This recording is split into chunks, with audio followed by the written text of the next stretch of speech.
小朋友咧就唔中意白灼，中意飲湯。今日燉翻個超級簡單嘅海參豆水俾你試下。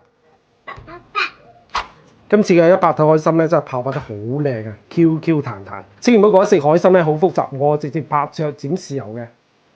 堅持食咗半年海參咧，真係一條都冇咗，人都特別醒神。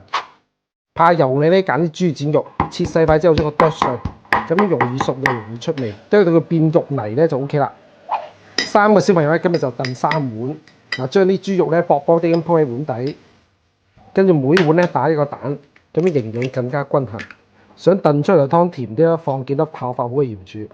泡發好嘅海參直接放落去一齊燉，咁樣快好多又方便。因為100頭海參咧，即使縮水咧之後咧都好大條嘅，幾支都放埋落去，再放2條薑絲，將佢全部放入蒸鍋裏面，再慢慢咁倒入啲凍滾水。唔好咁急啊，倒一塊啲蛋會散嘅。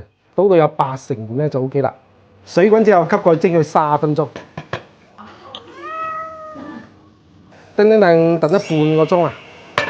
最後加少少鹽咧就可以飲啦。燉出嚟嘅瘦肉汁咧超級清甜，記得要湯渣都食埋佢嚇，咁先有益嘅。咁大條身俾小朋友食咧，記得要剪細碌佢嚇，咁就唔容易近親啦。哇，湯真係好清甜啊！平時燉嚟補下或者做早餐咧，真係正到飛起啊！將湯渣都食埋佢，一日嘅營養所需咧都有齊晒啦。嗱，買海參咧一定要買啲咁嘅刺身啊！見到未啊？即使燉湯燉咗咁耐咧，嗰啲刺咧仲好完整嘅，唔會溶爛嘅。見到咪啲白筋咧仲好完整嘅，因為靚海參咧係純淡乾嘅，冇加鹽冇加糖嘅。仲要泡發得靚啊，正！